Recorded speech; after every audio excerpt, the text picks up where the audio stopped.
다시 우리 하나님 앞에 2024년도 5월 12일 어버이 주일로 하나님 앞에 오늘 예배 올려드리겠습니다. 함께 우리 사도신경으로 신앙을 고백드리겠습니다.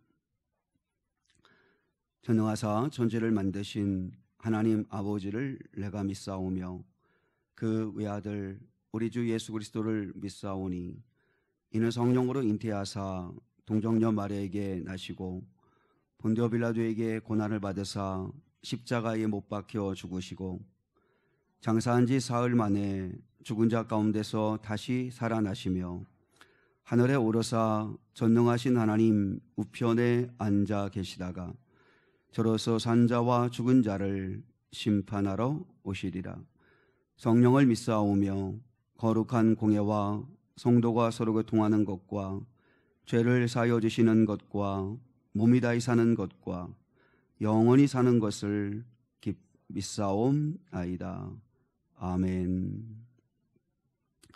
우리 어버이 주일을 맞아서 우리 가정의 달을 맞아서 우리 사철의 봄바람 불어있고 하나님 아버지 모셨으니 우리 가정들이 이런 믿음의 가정들이 될 수 있기를 축복합니다.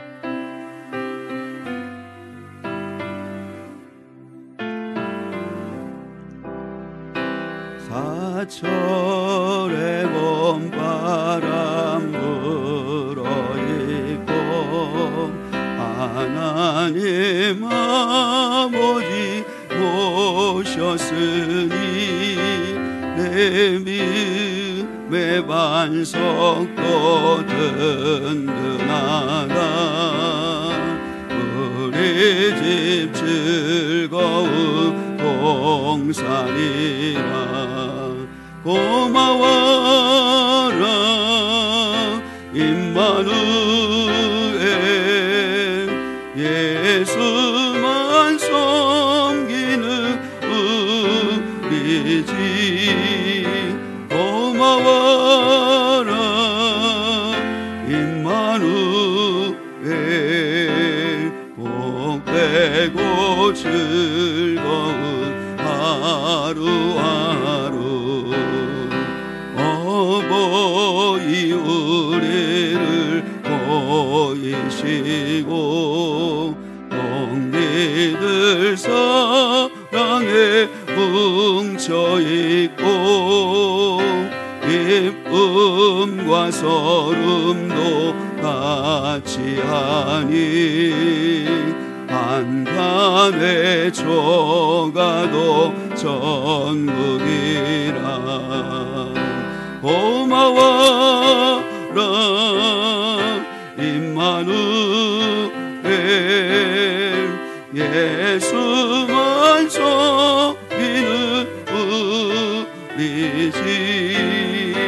고마워라 임마누엘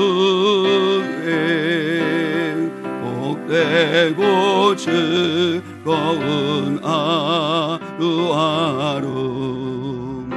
아침과 저녁에 수고하여 다같이 일하는 온 식구가 한 상에 둘러서 먹고 마셔 여기가 우리의 낙원이라. 고마워라 임마누엘 예수만 섬기는 우리 집. 고마워라 임마누엘 복되고 즐거운 하루하루. 이런 가사처럼 우리 사랑 성도들의 가정이 복된 가정 될 수 있기를 주님의 이름으로 축복합니다.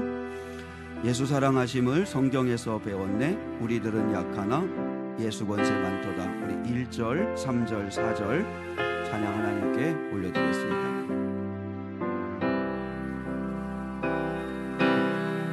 예수 사랑하심을 성경에서 배웠네. 우리들은 약하나 예수 권세만 보라. 날 사랑하심, 날 사랑하심, 날 사랑하심 성경에 쓰였네. 내가 연약할수록 더욱이 여기사 높은 보좌 위에서 낮은 나를 보시네. 날 사랑하심, 날 사랑하심, 날 사랑하심 성경에 쓰였네. 세상 사는 동안에 나와 함께 하시고 세상 떠나가는 날 천국 가게 하소서. 날 사랑하심, 날 사랑하심, 날 사랑하심 성경에 쓰였네. 날 사랑하심, 날 사랑하심, 날 사랑하심, 날 사랑하심 성경에 쓰였네. 아멘.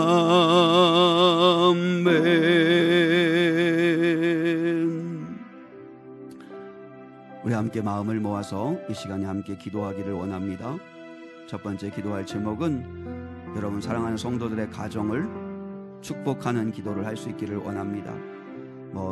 온 가족이 다 예수 믿고 온 가족이 서로 사랑하는 화목한 분위기의 가정이라면 좋지만 그렇지 않다 할지라도 예수 그리스도를 내가 먼저 모시고 그리고 나로부터 우리의 가정이 조금씩 화목해지고 예수 안에서 구원받는 사람들이 늘어가고 그리고 함께 하나님을 예배하고 그래서 복된 가정 될 수 있도록 은혜를 달라고 가정을 위해서 특히 주신 가족들을 위해서 기도하면 좋겠습니다.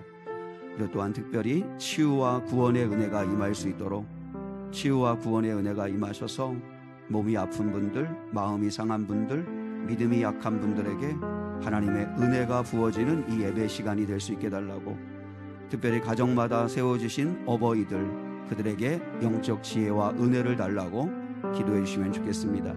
같이 하나님 앞에 우리 간절한 마음 담아서 기도하겠습니다. 하나님 아버지 감사합니다. 오늘은 거룩하고 복된 주일을 맞이하게 해주셔서 감사합니다. 특별히 아버지 하며 오늘은 어버이 주일로 아버지 하나님 또한 부모의 사랑을 되새기며 더 나아가 하나님 아버지의 사랑을 되새기며 아버지 앞에 예배하는 거룩한 시간 주심을 진심으로 감사합니다. 존귀하시고 자비하신 아버지 하나님, 이 시간 저희 예배를 하나님께서 받아주시고 성령으로 충만한 거룩한 시간 되게 도와주시옵기를 원합니다. 하나님이 가정의 달을 맞아서 아버지께서 주신 가정들을 축복하여 주시옵기를 원합니다. 우리 미래교회에 속한 아버지 여러 성도들의 가정마다 하나님의 놀라운 넘치는 은혜와 복이 임하기를 원합니다. 무엇보다 하나님 주시는 샬롬의 은혜, 평안의 은혜가 임하게 도와주시옵기를 원합니다. 또한 감사가 넘치고 또한 예수를 믿는 구원의 놀라운 은혜가 넘치게 도와주셔서 하나님 아버지 하루하루 세월이 지나갈수록 더욱더 단단해지며 더욱더 화목해지며 더욱더 사랑이 넘치는 거룩한 가정으로 삼아주시옵기를 원합니다. 하나님 종의 가정도 기억하여 주시고 하나님께서 내 아이들을 축복하여 주시고 아버지 또한 부모들을 축복하여 주시옵기를 원합니다. 가정마다 세우신 어버이들을 또한 기억하여 주시옵기를 원합니다. 부모된 자들이 먼저 믿음의 본이 되게 도와주시고 하나님 아버지 앞에서 믿음의 길을 뚜벅뚜벅 걸어갈 수 있도록 하나님 역사하여 주시옵기를 원합니다. 하늘에 계신 아버지 하나님께서 가정마다 하나님의 놀라우신 은혜가 임하게 도와주시고 주신 자녀들 위에도 하나님의 은혜가 임하게 하셔서 하나님을 경외하는 거룩한 자녀들 되게 하시고 아버지 하나님 안에서 복된 가정 될 수 있도록 인도해 주시옵기를 원합니다. 하나님 무엇보다도 또한 치료와 구원의 은혜를 사모합니다. 하나님 몸이 아파 고통받는 자들 또한 마음이 상하여 우울한 자들 또한 아버지 영혼이 병들어 믿음으로 나아가지 못하는 자들에게 하나님께서 은혜 위에 은혜를 더하여 주시옵기를 원합니다. 하나님 회복의 은혜가 임하게 도와주시옵기를 원합니다. 얽히고 설킨 가족관계가 풀어지게 도와주시고 하나님 아버지 또한 주님이여 몸이 회복되게 도와주시고 마음의 기쁨과 평안이 넘치게 도와주시고 우리의 영혼은 기뻐 뛰며 성령의 불로 충만하게 도와주시옵기를 원합니다. 이 시간 그 예배가 그렇게 되어지는 시간 되게 도와주시고 하나님의 말씀 앞에 결단하는 거룩한 시간 되게 도와주시옵기를 원합니다. 성령님 역사해 주시고 성령이여 함께해 주시고 이 시간 은혜 위에 은혜를 더하여 주시옵기를 간절히 사모하고 원하옵나이다. 하늘에 계신 아버지 하나님께서 역사해 주시옵소서. 인도하여 주시옵소서. 은혜 충만케 하여 주시옵소서.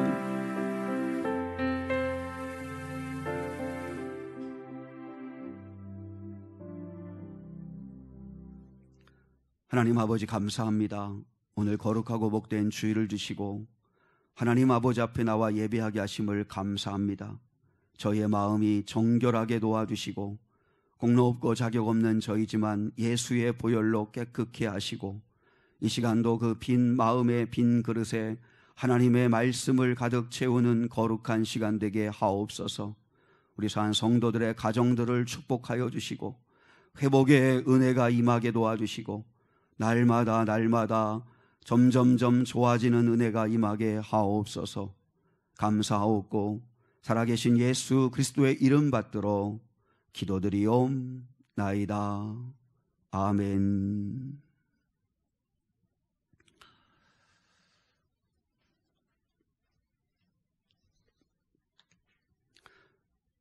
오늘은 어버이 주일로 드립니다. 특별히 우리 산 성도들이 다 또 가정에 또 부모이신 분들이 많이 계신데 하나님께서 가정들을 축복해 주시기를 간절히 원합니다. 그리고 교회에서는 특별히 우리 모든 부모들에게 다 드리면 좋은데 그렇지 못하고 대신 60세 이상 되신 성도들에게 조그마한 선물을 준비했습니다. 꼭 나가실 때 받아가시면 좋겠습니다.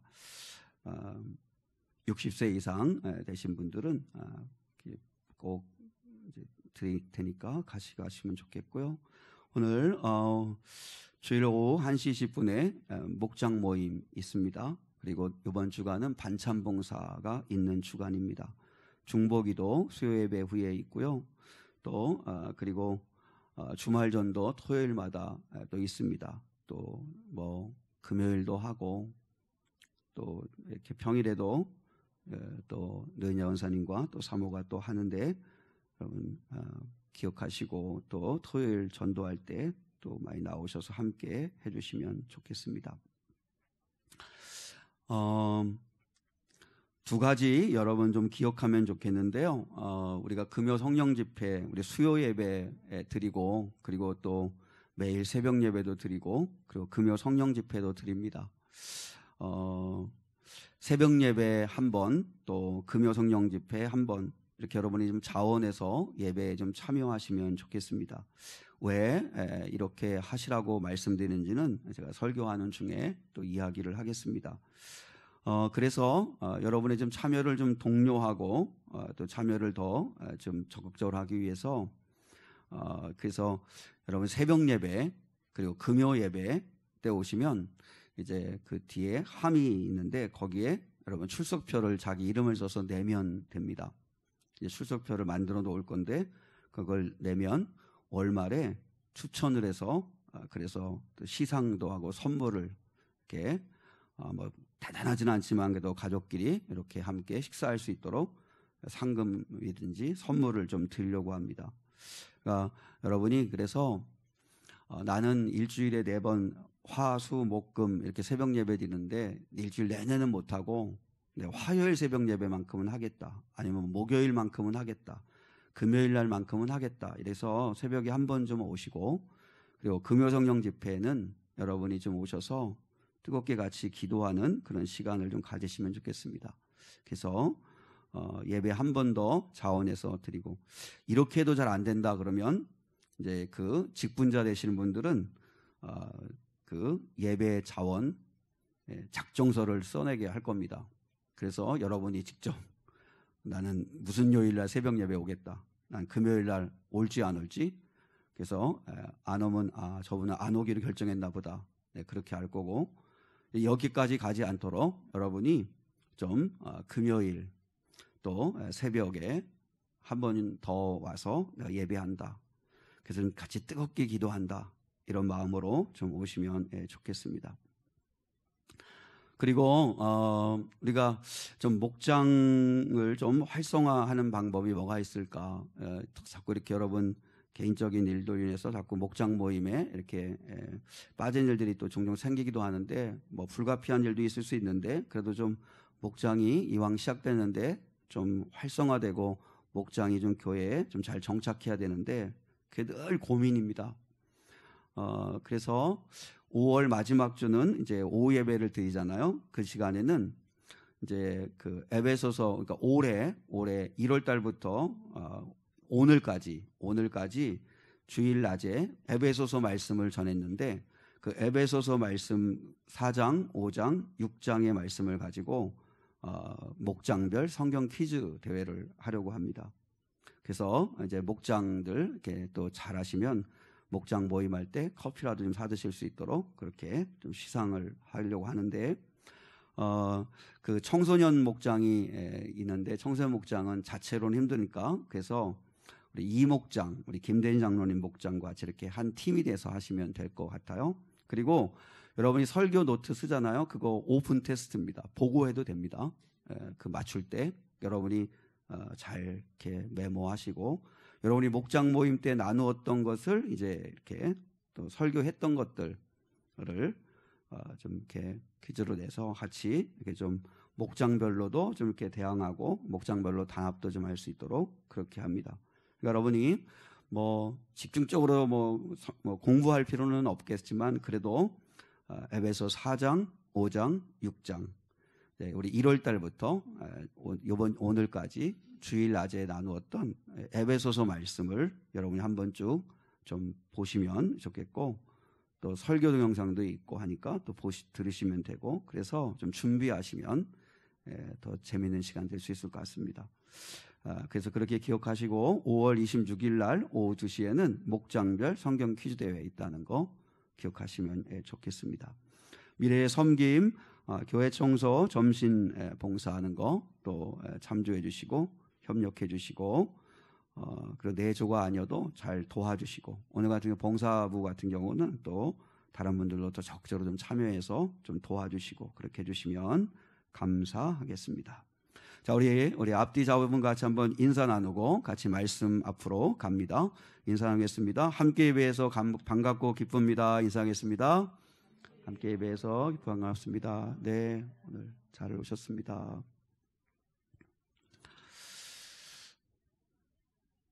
우리 그 신주집사님 아버님, 우리 그 신동근 성도님이 그 산에서 운동하시다가 이렇게 넘어지셔서 이렇게 정강이가 이렇게 부러지셨다고 그래요. 그래서 지금 뭐 큰데 위험한 건 아니고 그래서 그렇게 깁스를 해서 자연스럽게 붙게 할 건지 아니면 이제 수술을 해야 되는지는 이제 월요일 날 결정된다고 하는데 그래서 예배 잘 오셨는데 또 이렇게 좀 몇 주간 또 예배 못 오실 수 있을 것 같아서 여러분 기도해 주셔서 좀 뼈가 잘 아물 수 있도록 그렇게 기도해 주시면 좋겠습니다. 자, 오늘 주시는 하나님 말씀은 에베소서 6장 21절로 22절입니다. 에베소서 6장 21절, 22절입니다. 페이지 수는 317면이고요. 주보에도 말씀이 있습니다. 같이 한번 한 목소리로 21절, 22절 같이 받들어 읽겠습니다.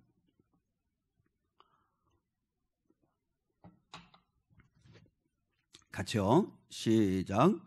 나의 사정 곧 내가 무엇을 하는지 너희에게도 알리려 하노니 사랑을 받은 형제요 주 안에서 진실한 일꾼인 두기고가 모든 일을 너희에게 알리리라.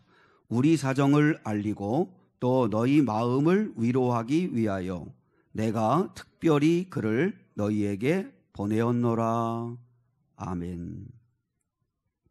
두기고 되기라고 하는 제목 가지고 오늘 하나님 말씀을 함께 나누기 원합니다. 창세기 1장에 보면 하나님께서 천지만물을 창조하시고 7번이나 토부 좋다, 참 좋다 이 말씀을 7번이나 하셨습니다. 6일간에 걸쳐서 천지만물을 창조하시면서 우리 하나님께서 7번이나 참 좋다 이렇게 말씀을 하셨습니다.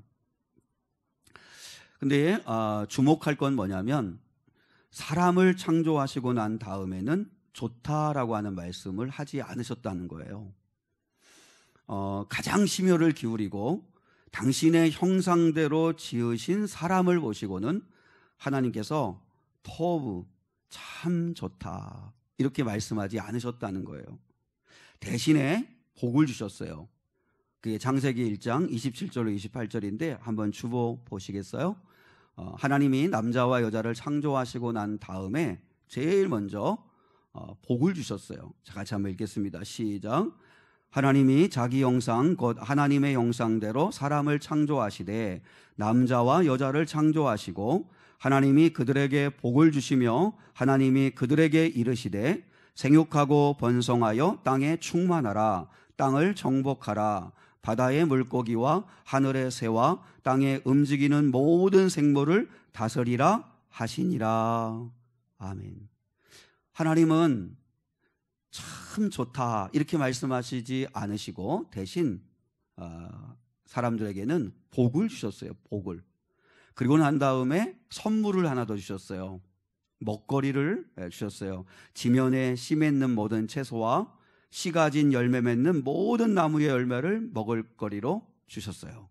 원래 우리 사람은 육식하는 존재가 아니라 이렇게 밭에서 나는 씨 가진 열매 맺는 채소, 씨를 가지고 있는 채소, 그리고 씨를 가지고 있는 나무에서 나는 열매, 그걸 먹고 살 수 있도록 하셨는데 노아의 홍수 사건 이후에 이제는 먹을 거리가 너무 없을 때 그때 하나님이 이제 동물도 짐승도 먹을 수 있도록 허락해 주신 거죠. 그래서 하나님은 사람들에게 먹을 거리를 선물로 주세요. 복을 주시고 난 다음에 생육하고 번성하고 땅에 충만해라 이렇게 복 주시고 난 다음에 그 다음에 먹을 거리를 주세요. 그러면 여기서 질문을 해볼 수 있죠. 왜 하나님은 사람을 만드시고 난 다음에는 짐승들을 만드시고 난 다음에도 좋다 이렇게 말씀하시던 하나님인데 왜 사람을 만드시고 난 다음에는 좋다고 안 하셨을까 라고 하는 질문을 갖게 돼요.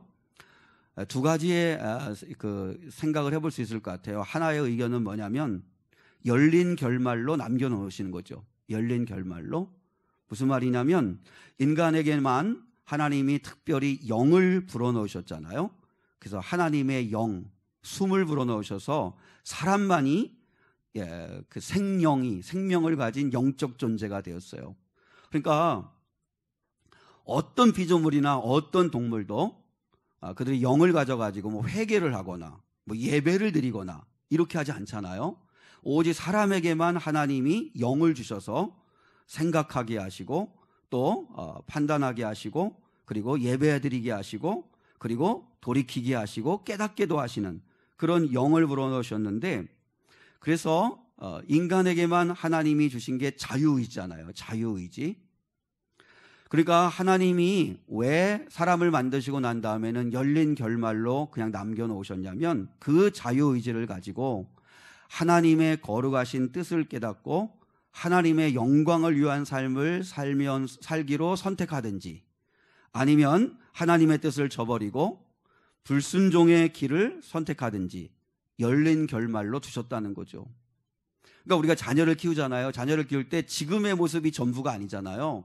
지금 막 재롱 부리고 막 부모 말씀에 순종하고 막 가슴에 달려와 안기고 그게 전부가 아니잖아요. 또 키우다 보면 속썩이고 이게 정말 내 자식 맞을까 싶기도 하고 정말 관계를 막 끊고 싶을 정도로 정말 밉살 맞기도 하고, 근데 그게 또 끝이 아니잖아요. 그러니까 자녀를 우리가 키우면 계속 열린 결말을 두는 거잖아요. 왜냐하면 계속 주 안에서 변화될 수 있도록, 좋아질 수 있도록 우리가 키워가는 것처럼 하나님도 그러신 것 같아요. 근데 성경의 역사는 뭐예요? 창세기 3장부터 1장과 2장에서 그렇게 한 몸으로 하나님의 기대를 한 몸에 봤던 인간들이 3장부터 성경의 모든 이야기는 인간의 배신의 이야기, 죄악의 이야기예요. 그럼에도 불구하고 또 하나의 이야기가 뭐예요? 그들을 사랑하시고 여전히 포기하지 않으시고 구원하시는 하나님의 사랑 이야기예요. 그러니까 성경은 내용적으로 볼 때는 두 개의 큰 축으로 되어 있어요. 하나는 인간의 범죄, 끝간데 없이 범죄하고 하나님 등지고 죄짓고 자기 멋대로 살려고 하고, 그럼에도 불구하고 또 하나의 성경의 축은 끝까지 어떤 경우에도 포기하지 않는 하나님의 사랑이에요. 그 두 축이 계속 그 긴장관계 속에서 있으면서 결국은 하나님의 구속사와 하나님의 사랑이 이기신다는 이야기가 성경의 이야기예요. 그래서 사람을 만드시고 하나님이 좋다 이렇게 결론 내지 않으신 이유는 열린 결말로 남겨놓으셨다는 거죠. 그리고 또 두 번째 의견은 뭐냐면, 그건 제가 깨달은 건데, 사람을 만드시고 난 다음에 좋다고 안 하시고 대신 모든 천지 만물을 다 만드시고 난 다음에 전체적으로 보시면서 하나님이 좋았더라 대신에 거기에는 부사를 넣어서 심히 좋았더라 이렇게 말씀하셨잖아요. 마지막에 7번째는. 그래서 그 7번째는 심히 좋았더라 이렇게 말씀하시는데, 사람만 보고 좋았더라고 말씀하신 게 아니라 그 사람이 하나님이 만드신 자연 만물과 함께 어우러져 있는 모습을 보시고 하나님은 심히 좋았다 이렇게 말씀하셨어요. 무슨 말이에요? 하나님은 자기 혼자밖에 모르는 걸 기뻐하지 않는다는 거죠. 하나님이 만드신 자연 만물과 그리고 하나님과 그리고 아담과 하와 부부관계 속에서 아름답게 함께 어우러져 살아가는 모습을 보실 때 하나님은 심히 좋다 이렇게 말씀하셨다는 거예요. 그런데 왜 여러분 성경을 읽어보면 창세기 1장과 2장을 읽어보면 2장에 가면 하나님이 천지 만물을 만드시고 7번이나 좋다고 하시는데, 여러분 아시죠? 유일하게 한 번 좋지 않다고 하신 적이 있죠. 그게 뭐죠? 사람이 혼자 사는 거잖아요. 아담이 독처하는 게 좋지 않다. 그래서 돕는 배필을 만드셔서 부부가 되게 하셔서 가정을 이루게 하셨잖아요. 그래서 가정은 하나님이 만드신 건데, 그래서 가정은 소중한 건데, 그러니까 하나님은 뭐는 좋지 않게 생각하셨냐면 혼자 지내는 건 좋지 않게 생각하셨어요. 그러니까 하나님이 제일 싫어하는 게 이기적인 거예요. 자기밖에 모르는 거, 함께 할 줄 모르는 거. 하나님은 함께 어우러져서 행복하게 살아가는 걸 하나님은 좋다고 말씀하신다는 거죠. 그런 의미에서 보면 하나님은 우리들이 함께 하기를 원하십니다. 오늘 본문에 바울을 한번 생각해 보세요. 바울처럼 힘겨운 사역을 한 사람이 없어요. 예수 때문에, 복음 때문에 말할 수 없는 고통을 겪은 분이 사도 바울이에요. 사도 바울이 얘기 안 하려고 하다가 고린도후서 11장에서 자기가, 왜냐하면 고린도 교회가 어떤 문제가 있었냐면 사도 바울을 계속 공격했거든요. 사도 바울이 뒤로 돈 받아가지고 개인적으로 사용한다. 사도 바울은 하나 예수님께로 부름받은 그 사도가 원래 아니다. 사도라고 불러서도 안 된다. 그러면서 계속 사도 바울을 공격하는 사람들이 있었기 때문에 그 사도 바울이 너무 속상해가지고 또 답답해서 한 번 이야기합니다. 뭘 이야기하냐면 진짜 사랑은 예수님을 위해서 어떤 고난을 받았냐가 진짜 아니냐. 그러면서 예수님께서 바울이 고린도후서 11장에 보면 내가 어떤 고통을 겪었는가를 얘기합니다. 내가 40에 하나 감한 매를 5번 맞았다. 이 40에 하나 감한 매 39대까지 맞는 이 매는 그 사람들이 들기도 힘든 그 집에서 옛날에 사용하는 석가래 같은 거 있잖아요. 보루 사용하는 그 두꺼운 그 몽둥이로 39대를 때리면 뼈가 막 으스러지고 부서지는 그런 고통이에요. 그걸 5번이나 맞았다는 거예요. 3번 태장으로 맞고, 그게 태장이 우리나라 말하면 곤장이잖아요. 1번 돌로 맞고 3번 파선하고 일주야를 깊은 바다에 지냈으며 강의 위험, 강도의 위험, 동족의 위험, 이방인의 위험, 시내의 위험, 광야의 위험, 바다의 위험, 거짓 형제 중에 위험을 당하고 내가 또 수고하고 애쓰고 여러 번 자지 못하고 굶주리고 목마르고 굶고 춥고 헐벗었노라. 뭐 때문에 그래요? 뭐 때문에? 예수 때문에, 복음 때문에. 사실 사도 바울이 무슨 범죄자예요? 왜 이렇게 두드려 맞고 감옥에 갇혀야 되고 이런 어려움을 받아야 돼요? 예수 때문에. 사실 사도 바울의 인생을 생각하면, 인간적으로 생각하면 무슨 즐거움이 있으셨을까? 무슨 기쁨이 있으셨을까? 이런 생각을 하게 돼요. 나는 정말 10,000분의 1도 못 따라갈 것 같은 마음이 들어요. 예수 때문에 이 고생 당하고 이 고통을 겪고 이 오해를 받고 말할 수 없는 어려움이 있는데, 아니 나 당장 그만둬 버리지 하고 싶은 마음이 절로 날 텐데, 근데 놀라운 건 뭐냐면 이 바울은 전혀 불행해하지 않는다는 거예요. 그게 에베소서 1장 3절에 있잖아요. 사도 바울이 정말 너무너무 힘든데 사도 바울은 시험들 들지 않고 상상할 수 없는 고통을 겪으면서도 에베소서 1장 3절 인사말 딱 빼고 우리 에베소서 1장 나눌 때 놀라운 바울의 고백이 뭐냐? 첫 마디가 뭐냐? 1장 3절의 첫 마디 찬송하리로다 하잖아요. 찬송하리로다. 그러면서 그 다음부터 하늘의 신령한 복에 대해서 성부, 성자, 성령 하나님이 어떤 복을 주신 것인가가 헬라어로는 한 문장으로 되어 있어요. 한 문장으로. 찬송하리로다가 뭐예요? 하나님 감사합니다. 하나님을 여전히 찬양합니다. 아니 어떻게 그럴 수 있어요? 어떻게? 이유는 하나예요. 당연히 예수님을 사랑했기 때문이에요.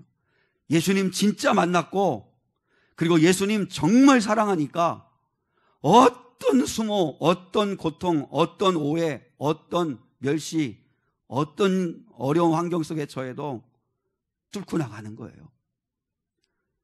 힘든 이유, 어려운 이유가 100가지, 1000가지, 10,000가지가 돼도 예수 사랑한다는 이유 하나, 예수님이 좋아서 이거 이유 하나, 이것 때문에 우리는 할 수 있어야 되는 거예요.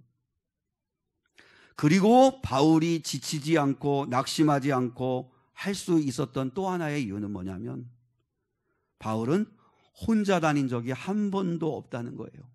난 이게 목회자로서 너무 감동이 되고 너무나 부러워요. 정말 바울이 고생했지만, 정말 예수 때문에 고난 많이 겪었지만, 감히 흉내도 낼 수 없는 고통을 겪으셨지만 정말 부러웠고, 그리고 바울에게 힘이 됐던 건 정말 좋은 동역자들이 곁에 늘 있었어요. 바울은 한 번도 혼자 있었던 적이 없어요. 감옥에 있을 때도 혼자 있지 않았어요. 누가가 같이 있었고, 두기고가 같이 있었고, 실라가 같이 있었고, 바울 곁에는 바나바가 있어요. 바나바는 위로자라는 분이에요. 위로자라는 별명을 갖고 있는 분이에요. 바울을 믿어주고 바울을 끌어주고 바울을 밀어준 사람이 바나바예요. 그러니까 바울의 인생에 바나바가 없으면 바울은 없어요. 안 믿어줄 때 바나바가 신원 보증을 해줬거든요. 그래서 그 추천서를 써준 사람도 바나바고, 아예 데리고 다니면서 바울을 소개해주고 예수 안에서 변화된 사람이라고 증명해주고 한 사람이 바나바예요.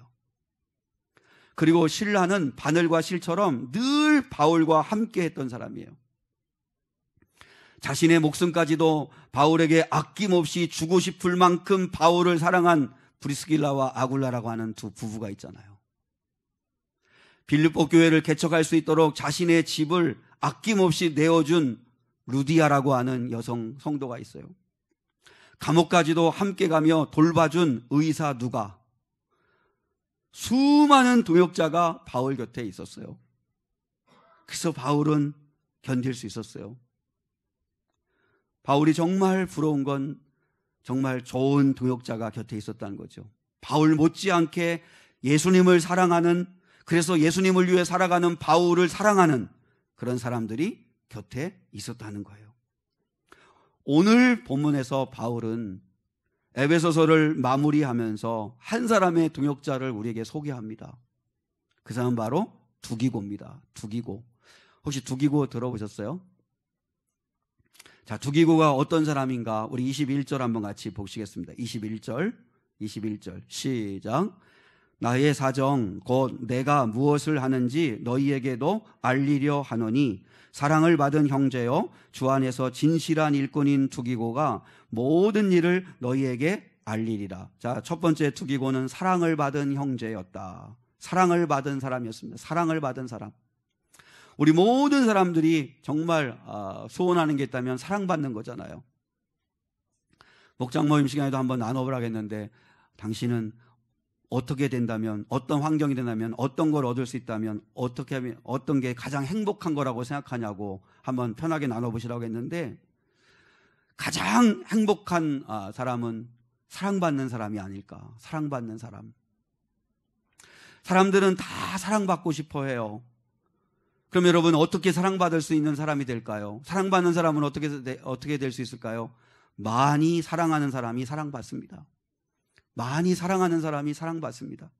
사랑받으려면 사랑해야 합니다. 나는 사랑하지도 않으면서 사랑만 받으려고 하는 건, 그건 하나님이 기뻐하지도 않고 그건 말도 안 돼요. 내가 사랑받고 싶은 만큼 나도 사랑해야 되죠. 사랑해야 사랑받을 수가 있는 거죠. 근데 난 사랑할 힘이 없다고 생각하시는 분들이 많이 계신데, 그러나 생각해 보세요. 우리는 하나님의 사랑을 받았잖아요. 자격 없고 공로 없고 늘 불효만 저지르고 죄만 저질렀던 우리인데, 하나님은 조건 없이 우리를 사랑해 주셨잖아요. 예수의 보혈로 우리의 모든 죄를 깨끗하게 씻어주시는 분이 우리 하나님이시잖아요. 하나님은 우리가 회개하면, 진심으로 회개하면 동이 서에서 먼 것처럼 우리 죄를 멀리 던져버리신대요. 하나님은 기억도 안 하신대요. 근데 우리는 맨날 기억하고 죄를 계속 묵상하고 이럴 때가 많은데, 예수 안에서 우리가 사함받은 걸 확신하고 죄를 기억하는 건 다시 그 죄에 빠져서 반복되는 실수를 안 하려고 생각하는 거지, 죄책감에 빠지란 이야기가 아니에요. 하나님이 우리를 이렇게 사랑하셨다는 걸 안다면 우리는 사랑해야 되는 거죠. 하나님이 조건 없이 우리를 사랑해 주셨다면 우리도 마땅히 사랑해야 된다. 그래서 사랑할 때 우리도 사랑받을 수가 있어요. 사랑할 때, 그러니까 사랑받고 싶은 만큼 사랑하는 그런 사람이 되었으면 좋겠어요. 두기고가 사랑받은 이유가 뭐예요? 사랑하는 사람이니까. 두 번째, 두기고는 주 안에서 진실한 일꾼이라고 그랬어요. 진실한 일꾼. 이게 두기고의 닉네임이에요. 두기고의 별명이에요. 요셉의 닉네임이 뭐예요? 꿈꾸는 사람이잖아요. 꿈꾸는 사람. 이런 것처럼 느헤미야의 별명이 뭐냐면 흥왕케 하는 자, 이런 거예요. 그런 것처럼 두기고는 진실한 사람이에요. 진실한 사람. 참 진실했었나 봐요. 진실한 건 하나님 앞에서 신실하다는 뜻이고, 그리고 다른 말로 말하면 사람이 한결같다는 거예요. 한결같다. 한결같이 열심이 없다 그런 거 아니고 한결같이 변함이 없다는 거예요. 두기고는 사도 바울에게 있어서는 정말 믿을 만한 사람이었어요. 왜요? 진실하니까. 그래서 뭐를 맡겨요? 돈을 맡겨요. 마게도냐와 아가야라고 하는 지방에서 예루살렘이 지금 교회의 성도들이 힘들다는 이야기를 듣고 많은 헌금을 모아가지고, 그때는 무슨 이렇게 온라인으로 쏴줄 수가 없으니까 사람이 인편으로 그 돈을 가지고 와야 되니까, 그래서 사도 바울이 그 구제금, 연보한 구제금을, 그 일을 전달하는 일을 맡기는데 6명이 그 일을 해요. 근데 그 가운데 한 사람이 두기고예요. 왜냐하면 두기고는 돈을 맡길 만한 사람이었어요. 틀림없는 사람이었거든요. 진실한 사람이었기 때문에. 그리고 바울이 또 골로새 교회하고 에베소 교회에다가 이 에베소서하고 골로새 편지를 보내잖아요. 이 골로새서, 그 다음에 빌립보서, 에베소서, 빌레몬서는 감옥에서 쓴 거잖아요. 로마 감옥에서. 근데 골로새 하다가 에베소에다가 바울이 감옥에서 못 가니까 대신 편지를 보내는데 그 편지를 누구한테 맡겼냐면 두기고한테 맡겨요. 생각해봐요. 두기고가 그거를 성실하게 충성스럽게 감당 안 했으면 우리 지금 에베소서 없습니다. 골로새서 우리 없습니다. 근데 두기고가 그걸 지켜낸 거거든요. 그래서 에베소 교회 성도들한테 읽혀주고 골로새 교회에다가 읽혀주고 그래서 우리가 에베소서를 품에 안은 거잖아요. 그게 두기고가 한 거예요. 왜요? 두기고는 믿을 만한 사람이었거든요. 내 대신 보내도 될 만한 사람이었거든요. 그리고 두기고는 끝까지 함께한 사람이에요. 자, 두기고에 대해서 아까도 말했잖아요. 골로새에다가도 편지를 두기고가 가지고 갔다고. 그래서 골로새서 4장 7절에서도 두기고에 대한 이야기를 한 번 더 해요. 자, 같이 한번 봐요. 골로새 4장 7절 주보겠습니다. 시작. 두기고가 내 사정을 너희에게 알려주리니 그는 사랑받는 형제요 신실한 일꾼이요 하나가 더 있어요. 그죠? 주 안에서 함께 종이 된 자니라. 여기서 중요한 건 함께 하는 자였다는 거예요. 두기고는요 바울과 늘 함께 하는 자였어요.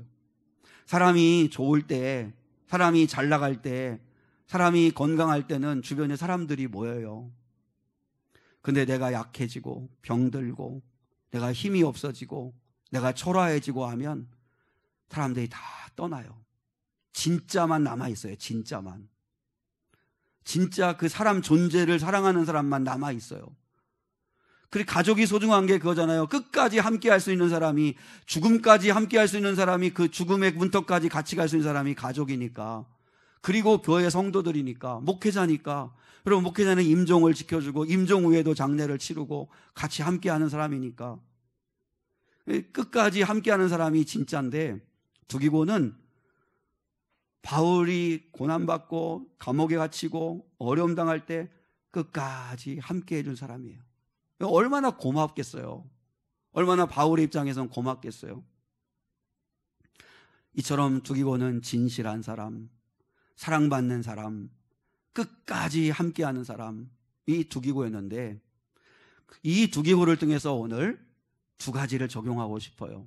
우리에게 적용해야 중요하잖아요. 하나님 말씀을 적용하는 게 중요한데, 첫 번째는 서로에게 내가 두기고가 되어주기예요. 내가 두기고가 되어주기. 자, 바울에게 두기고가 어떤 존재였냐면, 22절 한번 봐요. 22절. 자, 22절 시작. 우리의 사정을 알리고 또 너희 마음을 위로하기 위하여 내가 특별히 그를 너희에게 보내었노라. 바울이 뭐라고 그래요? 우리 사정을 너희한테 알리기 위해서, 그러니까 내 사정을 알리기 위해서 두기고를 보낸다는 거잖아요.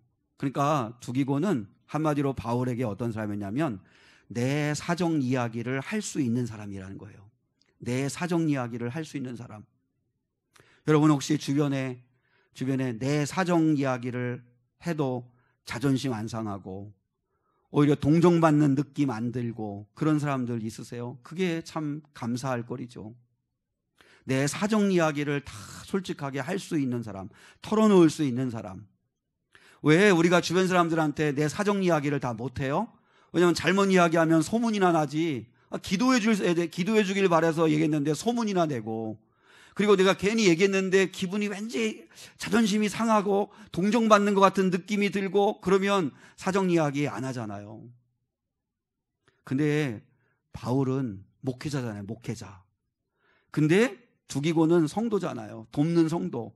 근데 그 두기고한테 자기의 개인적인 사정을 말해도 전혀 문제가 되지 않는 사람이 두기고였어요. 두기고는 소문내는 사람이 아니었어요. 두기고는 동정받는다는 느낌을 주는 사람이 아니었어요. 내 사정 이야기를 다 해도 괜찮은 사람. 여러분, 우리 상한 성도들은 목회자에게 사정 이야기를 합니다. 그래서 우리 성도들 정말 전 그건 잘하는 거라고 생각해요. 여러분이 언제든지 힘들면 주의 종을 찾고 그리고 사정 이야기를 털어놓을 수 있으면 좋겠어요.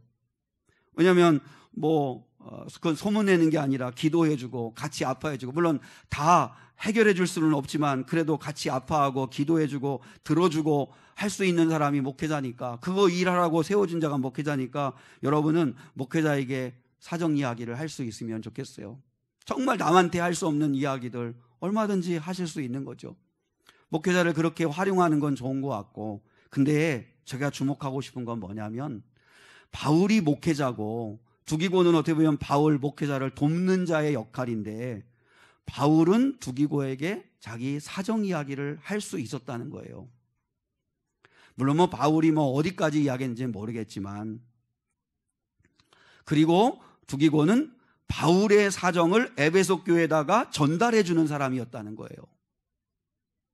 참 이런 두기고 같은 성도가 있으면 참 좋겠다는 생각이 들어요. 여러분, 이런 의미에서 목회자는 성도들에게 자기의 사정을 얼마나 알려야 되는 걸까요? 이건 목회학에서 갑론의박이 되고 갑론을박이 되는 아주 뜨거운 감자예요. 그러니까 목회자가 자기의 사정 이야기를 성도들에게 어디까지 오픈해야 되는 거냐 하는 이 논쟁은 뜨거운 논쟁거리 중에 하나입니다. 답은 없습니다. 그리고 목회자는 성도들과 어느 정도 거리를 두고 친밀한 관계를 유지해야 되느냐. 근데 이 목사의 적, 목회의 적에서 보면 그 성도들과 목욕탕에 가서 목욕하는 거는 하지 마라, 뭐 이렇게도 나오기도 하고, 근데 그런 걸 또 즐겁게 하시는 목사님들도 있어요. 그러니까 뭐가 정답이라고 말씀은 없는데, 그 목사의 적, 목회의 적에서 이제 이런 내용도 있어요. 목회자가 지켜야 할 사실들. 목사 부부 생활을 공개하지 마라. 목사나 가족들의 질병을 공개하지 마라. 목사 개인적인 재산을 공개하지 마라. 재산 공개하지 말라고 하는데 공개할 게 없어요. 개인적으로 받는 도움을 말하지 말라. 목사의 죄를 고백하지 말라. 목사의 자랑거리를 알리지 말라. 다른 성도들에 대한 비밀을 공개하지 마라. 이건 당연한 거죠. 목사의 건강생활과 의로운 행동을 선전하지 마라. 목사의 취미생활이나 선호하는 음식이나 자신의 필요를 강단에서 밝히지 마라. 이런 내용도 있어요.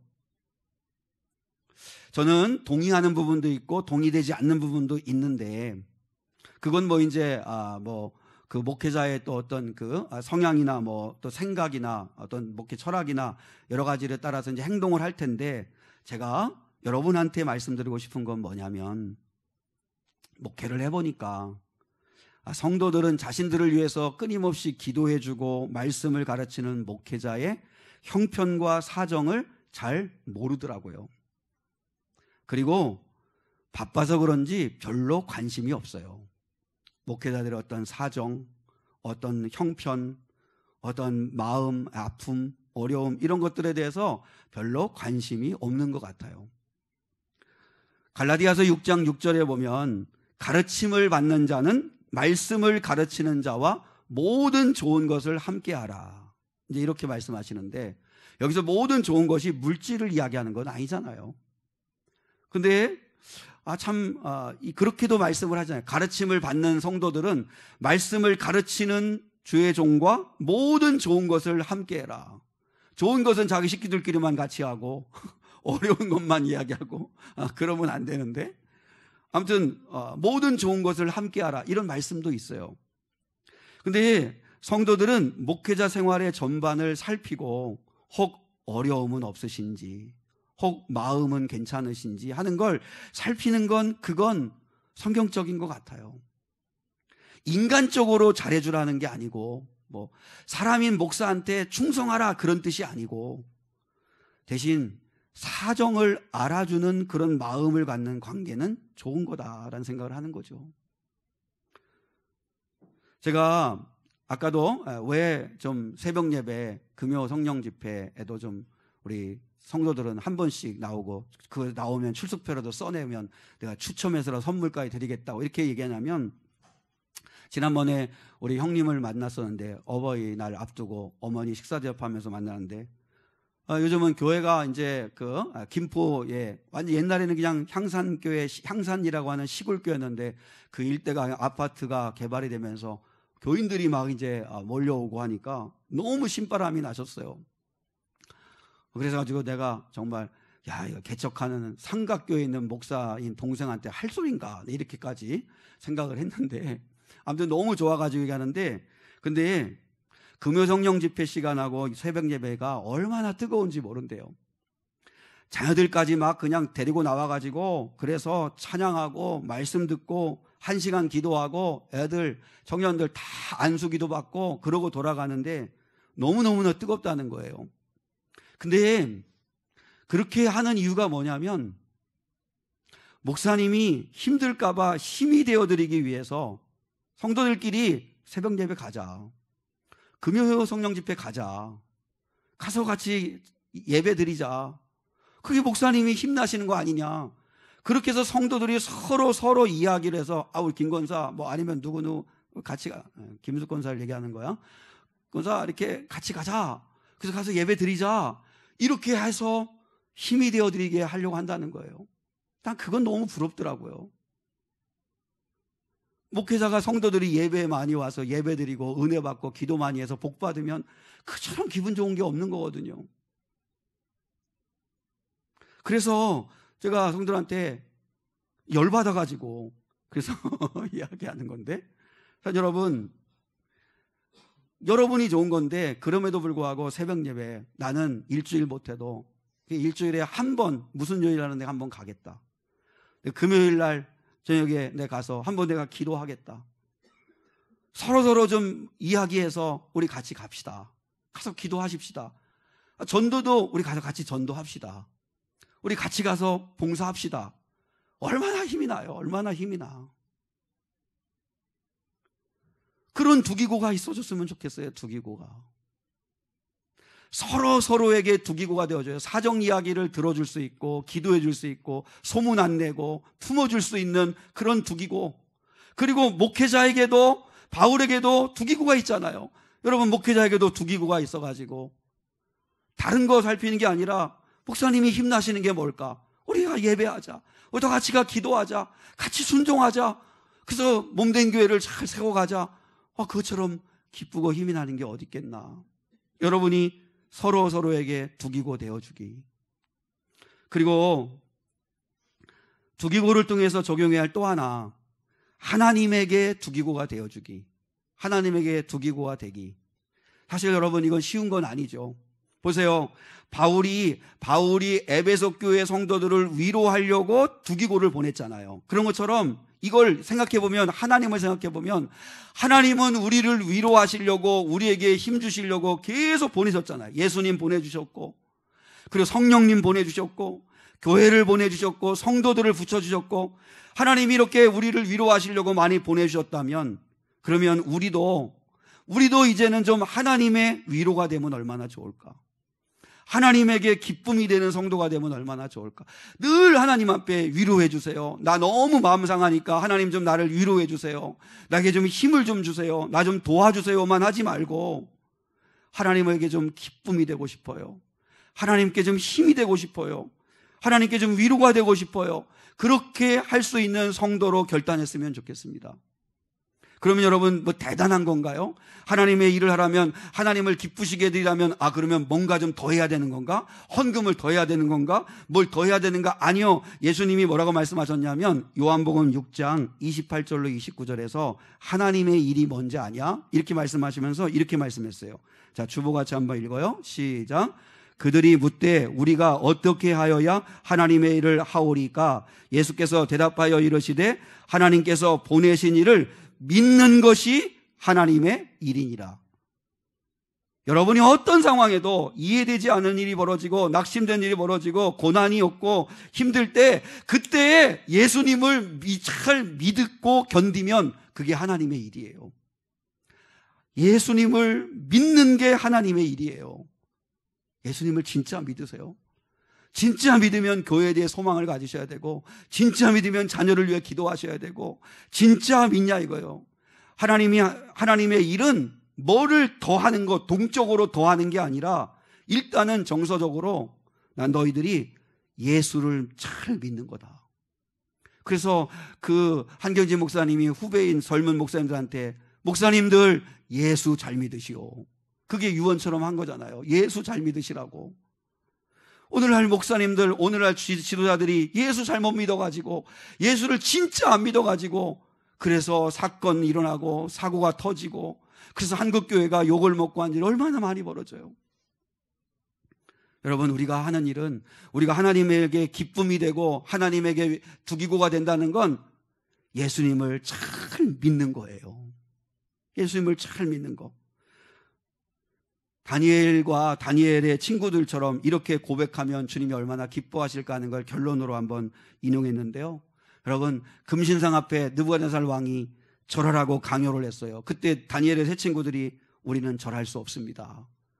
우리는 하나님 아버지 앞에 외에는 절하지 않습니다. 이렇게 하면서 고백한 내용이에요. 자, 다니엘 3장 17절 18절 같이 한번 읽겠습니다. 시작. 왕이여, 우리가 섬기는 하나님이 계시다면 우리를 맹렬히 타는 풀무불 가운데에서 능히 건져내시겠고 왕의 손에서도 건져내시리이다. 그렇게 하지 아니하실지라도 왕이여, 우리가 왕의 신들을 섬기지도 아니하고 왕이 세우신 금신상에게 절하지도 아니할 줄을 아옵소서. 하나님이 얼마나 기쁘셨을까요? 우리나라 번역이 조금 잘못됐는데요. 17절에 보면 왕이여, 우리가 섬기는 하나님이 계시다면 이렇게 했는데 이분들은 하나님이 계시다는 걸 확실히 믿는 사람들이에요. 이렇게 번역하면 안 되는데 하나님이 계시기에 우리를 능히 구원하실 겁니다. 근데 거기까지만 17절까지만 기도하면 그것도 좋은 기도지만 그러나 18절 때문에 하나님을 감동시키는 거죠. 그렇게 하지 아니하실지라도 내가 원하는 대로 내가 기대하는 대로 그렇게 하지 아니하실지라도 하나님에 대한 마음은 변함이 없습니다. 얼마나 하나님이 위로가 되셨을까요? 얼마나 하나님이 기쁘셨을까요? 또 그리고 다니엘 보세요. 다니엘 6장 10절. 그저 30일 동안 기도하는 행위까지도 하면 사자굴에다 집어넣겠다고 했을 때, 자 보세요. 다니엘이 어떻게 하는가? 시작. 다니엘이 이 조서에 왕의 도장이 찍힌 것을 알고도 자기 집에 돌아가서는 윗방에 올라가 예루살렘으로 향한 창문을 열고 전에 하던 대로 하루 3번씩 무릎을 꿇고 기도하여 그의 하나님께 감사하였더라. 얼마나 하나님 기쁘셨을까? 얼마나 하나님 위로가 되셨을까?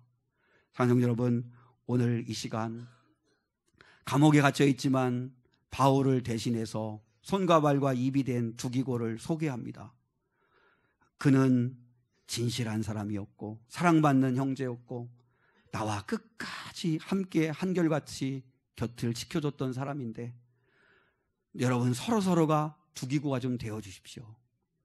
그리고 나에게 두기고는 내 사정을 다 이야기해도 흠이 안 되고, 그리고 늘 기도해주고 품어주는 그런 성도였는데, 여러분 목회자에게도 여러분이 두기고 같은 성도들이 되어주십시오.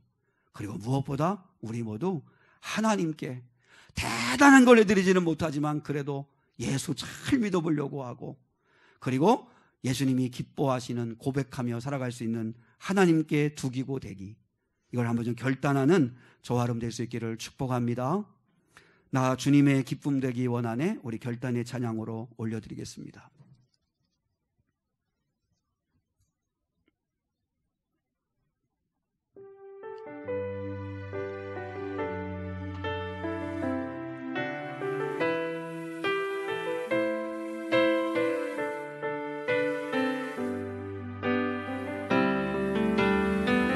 주님의 기쁨 되기 원하네.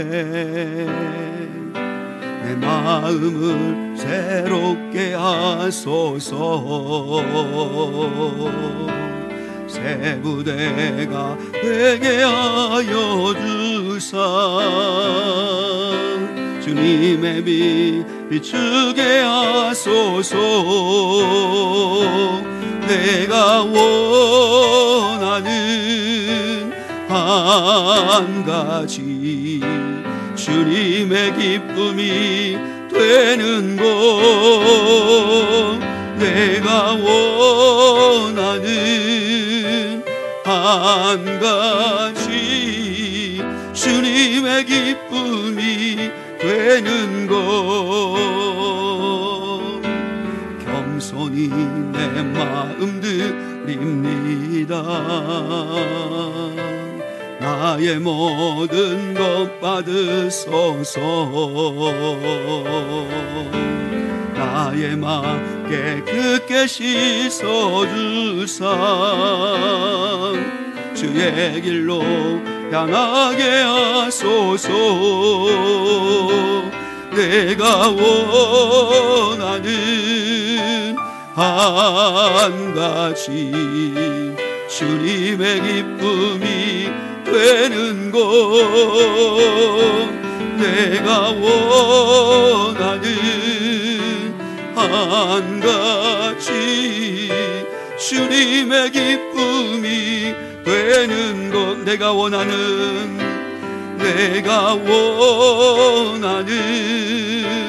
한 가지 주님의 기쁨이 되는 것 내가 원하는 한 가지 주님의 기쁨이 되는 것.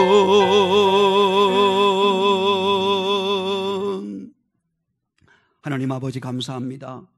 오늘 어버이 주일을 맞아 가정의 어버이들을 축복하기를 원합니다. 거룩하시고 자비하신 하나님 아버지께서 아담이 독초하는 것이 좋지 않으셔서 하와를 만드시고 부부가 되게 하셔서 생육하고 번성하여 땅에 충만케 하셔서 지금까지도 인류가 80억이 넘는 많은 사람들이 이 땅을 살아갑니다. 그 가정에 세우신 어버이들을 하나님 축복하여 주시옵소서. 그들이 먼저 믿음의 본이 되게 하시고 하나님의 거룩한 자로서 합당한 삶을 살아 주님 가정의 놀라운 복의 통로가 되고 문이 되는 자들 되게 하옵소서. 아브라함을 복의 근원으로 삼으셨던 것처럼 우리 사는 어버이들을 복의 근원으로 삼으시어서 가정마다 화목하며 주의 은혜가 넘치게 하옵소서. 무엇보다 하나님 아버지 서로에게 두기구가 되어주게 도와주시고 하나님 두기구 같은 신실하고 한결같은 자들 되게 해주시고 무엇보다 하나님께 두기구가 되는 하나님의 기쁨이 되는 부족하고 연약하지만 하나님의 위로가 되는 거룩한 성도들 되게 하옵소서. 감사하옵고 사랑 많으신 예수 그리스도의 이름 받들어 기도드리오며 지금은 우리 주 예수 그리스도의 은혜와 하나님 아버지의 무한하신 사랑과 성령 하나님의 함께 하심이 오늘 여기 모여 예배한 거룩한 성도들 위에 이제로부터 영원까지 함께 하시기를 간절히 축원하옵나이다. 아멘.